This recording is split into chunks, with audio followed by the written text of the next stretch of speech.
Assalamualaikum, salam sejahtera kepada penonton Didik TV KPM bersama saya Nisa K di dalam program Bina Upaya Guru, di mana di sinilah platform kita nak berkongsi kepada penonton semua berkaitan dengan perjalanan seorang guru tersebut, bagaimana kita nak membantu mereka meningkatkan kualiti kepimpinan dan juga kemahiran kendiri serta perjalanannya hala tujuannya sama ada menjadi guru biasa, menjadi pensyarah mahupun mahu berkhidmat di bahagian pentadbiran. Hari ini satu lagi tajuk yang sama-sama kita akan kongsikan pada anda semua, khususnya kepada mereka yang baru saja dilantik menjadi pengetua maupun guru besar. Tajuk kita nak bincangkan hari ini program residensi dan immersion Prime. Mungkin ada yang tertanya-tanya apa itu Prime, bagaimana ia berfungsi, apa objektifnya. Itulah dia topik-topik akan kita bincangkan pada hari ini bersama-sama tetamu jemputan kita. Berbesar hati saya ingin menjemput ke studio kita hari ini. Kita ada Encik Zairi bin Zana Abidin yang merupakan pensyarah kanan Jabatan Pengajian Komparatif Kepimpinan dan Pengurusan Pendidikan, Pusat Penyelidikan dan Penilaian Institut Aminuddin Baki. Selamat datang Cik Zairi, terima kasih bersama-sama dengan kami di Bina Upaya Guru. Cik Zairi sihat? Okey, terima kasih. Alhamdulillah sihat. Jadi kiranya tidak ada halangan untuk saya terus ke soalan pertama. Boleh? Baiklah, tanpa membuang masa kita nak berbalik kepada anjakan kelima dalam Pelan Pembangunan Pendidikan Malaysia PPPM. Kita nak memastikan kepimpinan berprestasi tinggi ini ditempatkan di sekolah-sekolah di seluruh Malaysia. Jadi dalam nak merealisasikan anjakan ini ya Cik Zairi, mungkin ada program-program yang telah dilaksanakan ataupun yang sedang dilaksanakan bagi kita nak bantu pengetua, kita nak bantu guru besar ataupun dalam ringkasannya PGB yang baru saja dilantik dalam proses permulaan mereka menjawat jawatan. Mungkin ada yang macam terkejut terus naik jadi pengetua selepas berlakunya proses kursus dan sebagainya. Jadi apakah program yang telah dirangka, yang telah disusun untuk membantu golongan ini? Silakan Cik Zairi. Baik, terima kasih Nisa. Sama-sama. Jadi bila kita melihat kepada anjakan kelima tu memastikan kepimpinan berprestasi tinggi ditempatkan di setiap sekolah. Jadi seperti mana yang disebut tadi salah satunya mungkin bila mereka ni sebelum ni belum pernah menjawat jawatan sebagai pemimpin sekolah, orang nombor satu di sekolah. Jadi mungkin ada kejutan Jadi di pihak KPM di bawah IAB lah diberi amanah. Jadi kita telah merangka program yang kita panggil sebagai program residensi dan immersion atau kependekannya lah Prime. Jadi Prime ini adalah satu program transisi transisi pengetua guru besar dalam kita nak menyediakan mereka menyedia dan memantapkan kompetensi lah sebagai pemimpin sekolah kerana mereka bila dilantik sebagai pemimpin sekolah jadi kita ada perkara-perkara yang perlu mereka lihat perlu mereka laksanakan terutamanya kerana mereka ni adalah kumpulan pemimpin yang baru saja menjawat jawatan jadi program ini bertujuan untuk memberi bimbingan kepada PGB lantikan baru, disebut sebagai lantikan baru lah dalam proses mereka menjawat jawatan bagi kali pertama. Ini kali pertama mereka menjawat jawatan. Jadi kita ada program dia memberi bimbingan. Jadi kerana apa kita melihat PGB ni mereka ni memerlukan satu bentuk bimbingan dalam bidang pengurusan dan kepimpinan. Jadi kita istilahkan bila bimbingan itu berbentuk hands on supaya mereka ni bukan setakat teori saja mereka boleh baca nak jadi pemimpin tetapi secara hands on dan yang mana mereka perlu mempunyai pengetahuan asas berkaitan dengan hal ehwal dalaman sekolah lah seperti iklim dia, budaya dia dan bagaimana nak mengurus dan memimpin dalam menjalankan tugas mereka lah. Baik, saya fikir ini adalah seperti yang disebutkan tadi oleh Encik Zairi, program transisi untuk membantu mereka untuk mengadaptasi kepada jawatan baru, tanggungjawab baru yang digalas mungkin lebih besar daripada apa yang biasa mereka lakukan. Dan juga kita nak lihat apa dia objektif Prime ini dilaksanakan. Baik. Jadi bila kita dah ada program ni, objektifnya ialah satunya ialah membantu PDB lantikan baru ni mengenal pasti kerana sebelum ni mereka telah didedahkan dengan latihan dari segi teori-teori kepimpinan, teori-teori pengurusan. Jadi mereka bila berada di sekolah secara realiti lah jadi untuk mereka kita bantu mereka untuk mengenal pasti bidang-bidang pengurusan dan kepimpinan yang di sekolah yang ditadbir. Lain sekolah dia lain. Mungkin teori kata macam ni. Tapi bila mereka berada di sekolah, tentunya mereka akan menghadapi keadaan yang pada saya macam baru dan sangat berbeza. Kemudian mana pasti mereka menguasai iklim. Selalunya sekolah ni dia ada bentuk budaya. Bagaimana perjalanan sekolah. Jadi dan dari satu sekolah ke sekolah yang lain tentunya berbeza. Jadi kalau seseorang itu dilantik pada satu sekolah, dia perlu kenal pastilah bagaimana keadaan sekolah itu sekelilingnya, supaya membantu mereka dalam mengurus dan memimpin sekolah. Kemudian mereka juga program juga membantu menapasti bidang-bidang pengurusan yang kritikal. Mungkin bila mereka ambil alih, ada bidang-bidang yang perlu ditambah baik dengan segera, terutama dengan segeralah, supaya mereka boleh merancang dan membuat inisiatif untuk memastikan perkara itu dapat diselesaikan. Kemudian dalam masa yang sama, kerana ini adalah satu program yang berbentuk bimbingan, jadi kita menyediakan ruang dan peluang kepada PGB Tekan Baru berbincang dengan SIP Plus ataupun School Improvement Partners, yang merupakan pegawai pembimbing yang berada di Pejabat Pendidikan Daerah. Dan juga selain daripada itu, pihak pensyarah IAB juga akan membantu mereka lah. Kita ada sesi follow up nanti dengan kumpulan PGB ini berkaitan dengan pengurusan kepimpinan sekolah. Baiklah, saya percaya setiap sekolah itu situasinya berbeza. Mungkin apa yang dia belajarnya begini, huruf A, sampai di sekolah masalah huruf B pula. Jadi bagaimana mereka nak tackle masalah tu, nak menyelesaikan dan juga memberi solusi kepada apakah yang perlu ditambah baikkan di setiap sekolah tersebut. Baiklah, kita nak bertanya dengan lebih lanjut, tetapi kita nak rehat seketika. Jangan ke mana-mana, kembali selepas ini di Bina Upaya Guru Didik TV KPM. Terima kasih masih menonton Bina Upaya Guru di Didik TV KPM. Masih bersama saya Nisa K serta tetamu kita hari ini Encik Zari bin Zana Abidin membincangkan topik kita program residensi dan immersion ataupun prime. Kita fokuskan kepada mereka yang baru saja dilantik sebagai pengetua, malah sebagai guru besar juga. Tapi kita nak berbalik kepada perbincangan kita sebentar tadi sebelum kita berhenti rehat, Encik Zari. Daripada penjelasan Encik Zari, saya rasa saya dapati apa yang saya dapat lihat, tujuan prime dilaksanakan, objektif dan sebagainya, program ini telah pun disusun dengan baik. Cantik-cantik telah disusun satu bentuk latihan yang sistematik orang kata. Jadi boleh Encik Zahiri kongsikan dengan penonton di Didik TV bagaimana prime ini dijalankan untuk memastikan mereka yang dihantar ke sekolah ini adalah pemimpin yang betul-betul berkompetensi, yang berkualiti. Silakan Encik Zahiri. Baik, terima kasih Nisa. Jadi dia sebut tadi anjakan memastikan yang kelima untuk memastikan pembinaan bersetinggi. Jadi kita perlu ada satu program yang betul-betul boleh membantu mereka lah. Kerana kita nak pegang itu. Jadi prime ni sebenarnya dilaksanakan dalam 3 fasa. Dan merangkumi tempoh selama lebih kurang 13 bulan. 13 bulan? Yes, setahun 1 bulan lah. Lama ya? Lebih kurang lama juga, tapi lama tak lama juga dah tu. Jadi dalam fasa pertama tu, kalau 3 fasa pertama tu, jadi PGB yang bakal dilantik, mereka akan menjalani program dipanggil residensi. Yang mana dalam satu tempoh, itu tempoh sebulan di satu sekolah yang dikenal pastilah, yang mana mereka ni akan menerima bimbingan dan latihan daripada PGB sekolah residensi yang sedia ada. Baik. Di persediaan mereka sebelum mereka betul-betul menjawablah, kalau ikutkan dari segi apa yang kita rancang. Ketika residensi ni mereka ni belum lagi menjawat jawatan PGB itu. Belum secara rasmi. Secara rasmi. Tapi adakah mereka akan dihantar ke sekolah mereka sendiri atau ke sekolah yang telah ditetapkan? Itu bergantung kepada apa yang dilaksanakan oleh pihak JPN sendirilah.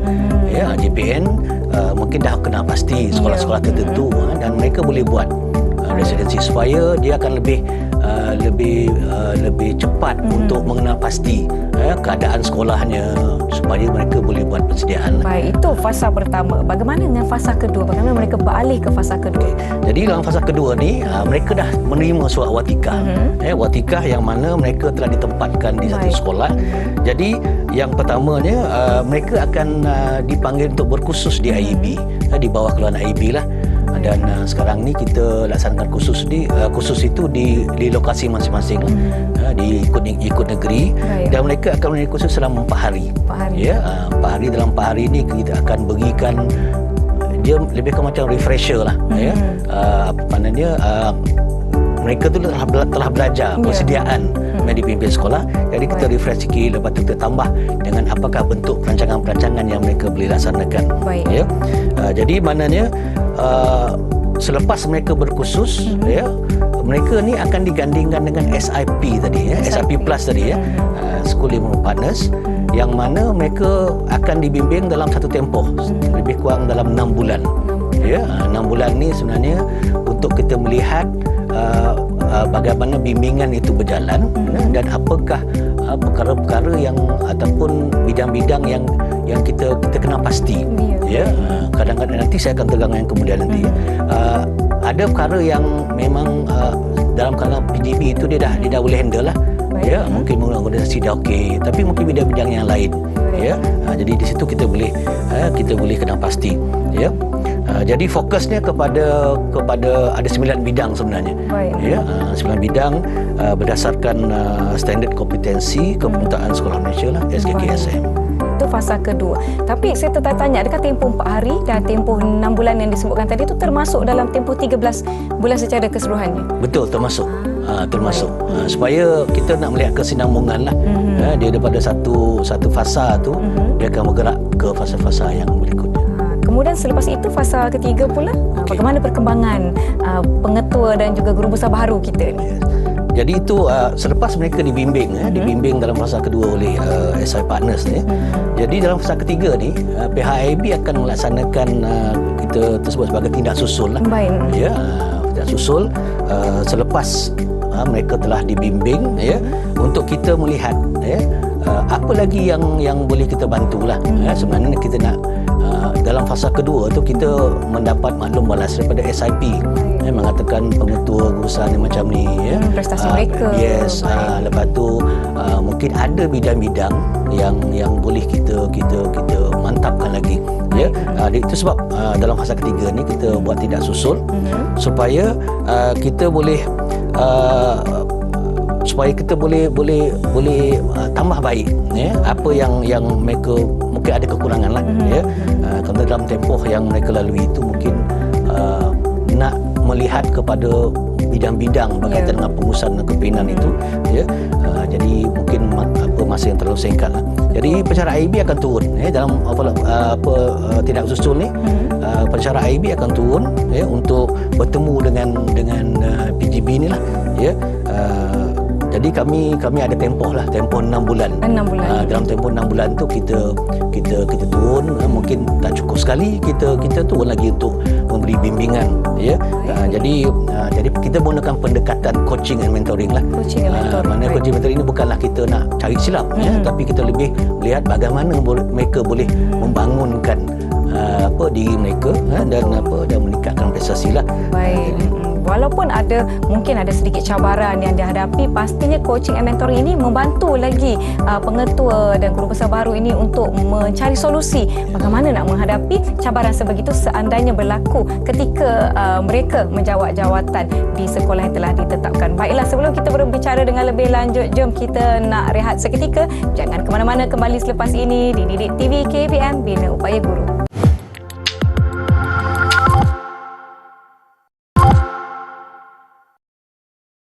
Penonton Didik TV KPM, tajuk yang kita sedang bincangkan program residensi dan immersion Prime dalam Bina Upaya Guru. Terima kasih masih menonton bersama saya Nisa K dan tetamu saya hari ini Encik Zairi. Kita nak teruskan dengan soalan seterusnya. Saya kira setiap latihan, setiap program yang telah dirangka pasti ada rangka-rangka penilaian dan pentaksirannya. Bagaimana mereka ini dinilai, bagaimana kita lihat sejauh mana pencapaian mereka setelah menjalani program dan juga kursus yang telah ditetapkan dan juga disusun untuk mereka ni. Jadi bagaimana kita melihat proses penilaian yang dilakukan dalam pelaksanaan Prime ini, Cik Zahiri? Silakan.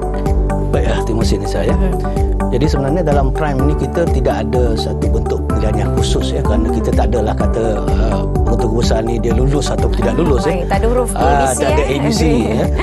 Jadi bentuk apa yang kita sebut penilaian tu. Kita ada satu instrumen yang mana lebih kepada melihat kepada progres lah, progres kepimpinan mereka ni. Pada mula mereka menjadi penentu besar sehingga ke tempoh yang ketilihan dalam fasa yang ketiga itu ya. Jadi mereka ni dikesan Prime PG baru ni dikesan melalui penguasaan 7 elemen kepimpinan sekolah berdasarkan standard kepimpinan PGB baru Prime. Ya, kita telah menetapkan ada 7 standard pada masa ini yang melihat bagaimana mereka itu memimpin sekolah. Ya, yang pertama dia bermula dengan kepimpinan strategik. Ya, kerana ini salah satu keperluan bagi seorang pemimpin ya. Kerana nak memimpin sekolah tu mesti ada perancangan dia dan sebagainya, bukan saja ad hoc saja ya, nak buat melaksanakan sesuatu. Kemudian kepimpinan instructional. Ini memang sudah semestinya sebagai seorang pemimpin di sekolah, kerana dia kena memberi panduan kepada warga sekolah ya, kepada mereka yang di bawah mereka lah. Kemudian kepimpinan budaya, bagaimana mereka ni membentuk budaya ya sekolah itu. Bila mungkin orang dulu cara budaya lain mungkin orang baru ni macam mana cara pula ya untuk melaksanakan budaya dia. Kemudian kepimpinan sumber manusia ya. Di sekolah tu ada guru-guru, ada guru-guru pelongkanan ya. Dan juga anggota pelaksana lah, yang mana mereka kena bangunkan juga mereka, kerana mereka ni akan menyokong kepimpinan dan pengurusan pengetua atau pengurusan tersebut. Kemudian kepimpinan pengurusan ya, pengurusan ni maknanya mereka kena bagaimana cara mereka mengurus ya sekolah itu sendirilah ya, dari segi perkembangan keperluan aset dia keperluan bilik derjah ke dan sebagainya ya, tentu kena mengurus dengan baiklah ya. Kemudian kepimpinan pengurusan luar ini kita tidak boleh nafikan ya, sekolah itu dia tidak terdiri sendiri, dia perlu juga penglibatan daripada pihak luar, terutamanya PIBG ya. Jadi mana mereka nak memimpin, nak mengendalikan hubungan dengan PIBG ni pun satu perkara yang serius lah ya. Kita tak mau ada konflik ya, itu antara yang kita lihat lah. Kemudian kepimpinan mikropolitik ya, bukan masuk politik ya, tetapi lebih kepada hubungan ya dalam satu pasukan ya, antara guru ya, atau guru dengan pemimpin itu ya, bagaimana pemimpin itu mengenal pasti ya, bagaimana kemahiran ya, kelebihan seseorang guru itu digunakan dan dimanfaatkan di sekolah. Ya. Jadi pengesanan program ni kita buat berbagai cara lah. Satu cara ialah kita minta PGB itu sendiri menilai diri dia ya, daripada 7 elemen tu bagaimana mereka melihat diri mereka dari segi strategik, kepimpinan strategik ni bagaimana mereka rasanya ya, supaya daripada situ nanti kita boleh daripada situ nanti kita berlandaskan apa yang kita lihat dan kita boleh bantu mereka ya. Dan juga maklum balas daripada dalam fasa kedua tu SIP Plus itu juga mereka akan memberikan maklum balas kepada kami di pihak AIB, supaya ada perkara-perkara yang daripada mungkin daripada 7 elemen itu yang mereka belum menguasai sepenuhnya. Jadi kita boleh bantu mereka lah. Jadi kita rancang begitu. Betul. Tujuan utama untuk membantu mereka menjadi lebih baik sebagai seorang pemimpin di sekolah. Kita dah banyak membicarakan tentang Prime, objektif, bagaimana dilaksanakan, pentaksiran, penilaian dan sebagainya. Jadi apa yang kita boleh rumuskan di sini, Cik Zahiri, berkaitan dengan topik Prime kita pada hari ini? Baik, jadi Prime ni kerana dia adalah salah satu perkara yang kita atau inisiatif yang kita kalau dalam Pelan Pengembangan Pendidikan Malaysia BPPM itu sendiri ya, kita dah rangka dan kita laksanakan ya, kerana yang ini adalah bertujuan untuk membimbing ya, dan membantu pengutul besar lantikan baru ya, kerana orang baru ni kita perlu ya, dan masa yang sama kita nak untuk merealisasikan anjakan tadilah ya. Jadi kadang-kadang orang yang mula-mula menjawat ni, walaupun mereka ni telah pun melalui satu proses persediaan dan sebagainya. Ya, tapi kali pertama tu mungkin apa yang suka saya sebut yang awal tadi lah, kejutan itu. Kadang terkejut. Ya, mungkin sekolah mereka tak ada masalah. Tapi bila mereka jadi pengusaha usaha, tiba-tiba ada sesuatu isu. Dia kata tak sama dengan apa yang mereka belajar contohnya. Jadi ini adalah satu inisiatif yang boleh membantu mereka lah.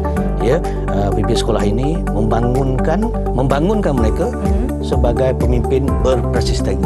Baiklah, Cik Zahri, memandangkan waktu ni sangat-sangat cemburu dengan kita. Kita telah pun tiba di penghujung sesi Bina Upaya Guru kita hari ini. Jadi sedikit harapan Cik Zahri terhadap program residensi dan immersion prime yang telah kita bincangkan, mungkin kepada pengetua maupun guru besar yang menonton kita di sini pada hari ini. Silakan. Baik, jadi harapan kita lah supaya program prime ini kita teruskan, ya, kerana sebenarnya program ni lebih berbentuk sebagai macam coaching mentoring jugalah. Ya, kalau dulu memang ada program ini, tetapi dia mungkin melihat kepada kumpulan tertentu saja, ya, ataupun ada negeri buat, ada negeri tidak buat, ya. Tapi kemudian ni sekarang ni kita laksanakan di bawah KPM, mana kita rancang secara sistematik supaya mereka semua yang dilantik, yang baru dilantik, kita minta mereka untuk mengikuti program ni, supaya boleh kita bantu lagi. Baik, insya-Allah semoga lebih ramai pengetua dan guru besar baru kita dapat lahirkan, mereka yang berkepimpinan tinggi dan berkualiti. Jadi mungkin ini adalah salah satu cara dan cabang untuk mereka meningkatkan lagi, mencukir lagi kebolehan yang ada dalam diri mereka. Saya ucapkan terima kasih banyak-banyak kepada Encik Zahri bin Zana Abilin selaku Pensyarah Kanan Jabatan Pengajian Komparatif Kepimpinan dan Pengurusan Pendidikan Pusat Penyelidikan dan Penilaian Institut Aminuddin Baki kerana bersama-sama dengan kita pada hari ini. Setinggi-tinggi peragaan saya ucapkan terima kasih juga kepada penonton Didik TV KPM yang setia menonton kami membincangkan topik program residensi dan immersion prime. Terima kasih saya ucapkan. Saya Nisake, semoga kita bertemu lagi.